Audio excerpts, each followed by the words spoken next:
Deepfake scammer pulls off a $25 million AI heist, the very first in history. What does this mean for the future of cybersecurity? Join us as we unravel the details and explore the implications of this unprecedented event.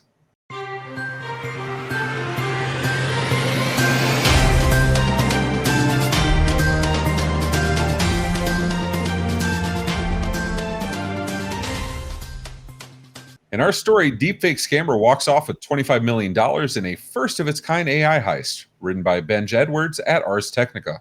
In a groundbreaking incident, a multinational company's Hong Kong branch fell victim to a deepfake scam, resulting in a huge loss of $25.6 million US. In a video call, the scam used digital replicas of the company's CFO and others, marking the first use of deepfake tech for financial fraud in Hong Kong. The scammers convincingly mimicked the appearance and voices of targeted individuals by using publicly available video and audio footage. Despite initial phishing doubts, an employee executed 15 transfers to 5 bank accounts. Hong Kong police warned about the risks of deepfake scams and advised verifying identities in video calls. They also suggested giving employees encrypted keys and plan to broaden alert systems to cover more transactions, including fraud, by mid-year.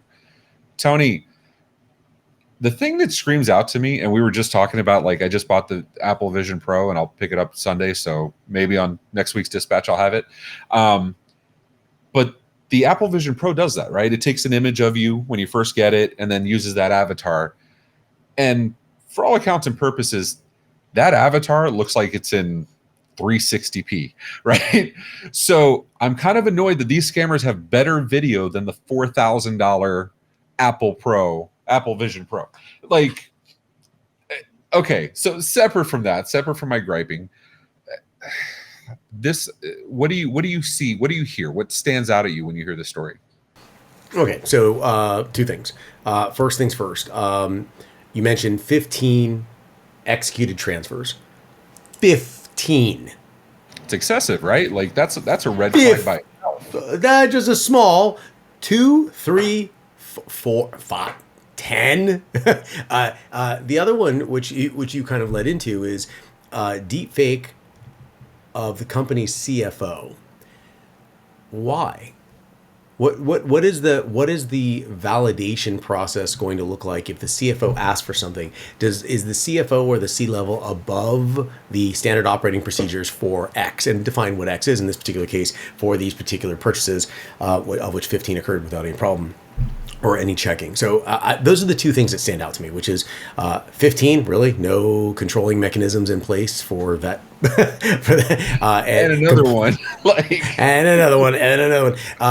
The question is, did we learn about 15, or is it actually like about 400? And we caught them in the last 15. So the next one, the next question really comes down to, are there standard operating procedures that are surpassed by a certain level in the organization? And if that's the case, why? So that's what stands out to me. What about you? No, I agree with you 100%. One of the things, I always look at the artistry. I always look at the elegance of some of these attacks. That's what I appreciate. And I kind of like the idea that, I hate it, but I understand the elegance of picking the CFO to impersonate versus a vendor versus someone else, because then you add the authority to the request, right? This isn't some random text. This is a video call with probably your boss telling you to do these things. There's not a lot of employees that are going to be like, no, this is wrong, boss, you're wrong, especially on a video call, right? Like that's a whole different thing.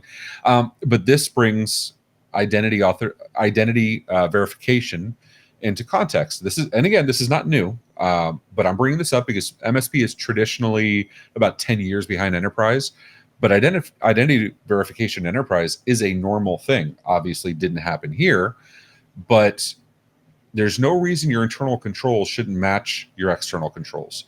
We had Huntress on where they talked about they blocked a vendor scam, luckily, because of their controls, even though it was a known vendor and somebody that they've been working with for a long time, but it saved over $100,000. Well, I think these identity verification controls and whatever authorizations you need also have to hold true within the organization. It is not enough to say, do as I say, not as I do. So I challenge my employees, hold me to the policies. I don't care that I'm the boss, hold me to the policies. period. Sorry, I just saved that as my ringtone. I just want to point that out. So, hold me to my policies. And, what do you want, Ray? You better have I want an agenda before this call, established before the call. It has to be in bullet point format, policies, processes. Sorry. Yeah, but you get what I'm saying? Like, I'll liken it to when I brought in Kevin Dukevich, our CTO. One of the very first things he did is created second admin accounts and removed admin from everybody, including myself. And you better believe internally I was screaming, ah! But it's the right thing to do. So I couldn't say anything to him because he's doing the right thing. Internally, I'm crying like a baby about it. But again, you got to follow the policies. You know what I'd love to hear from MSPs? Tell us things, because there's got to be these situations where do as I say, not as I do, and the clients get in trouble from it. Share some stories. Don't identify anybody, but share some stories in the comments below or hit us up on our Discord. That would be wonderful. Everybody has this experience in some way, shape, or form. Arbitrary items done by certain people, but not by everyone else. And what are those stories? I would love to hear them, and maybe we can talk about them and share them, but you can't disclose who they are. Thanks for tuning in. If you found this story eye-opening, catch MSP Dispatch every Tuesday and Friday at 10 a.m. Eastern for more in-depth news coverage. Share your thoughts below, and remember to hit that subscribe button. See you next time.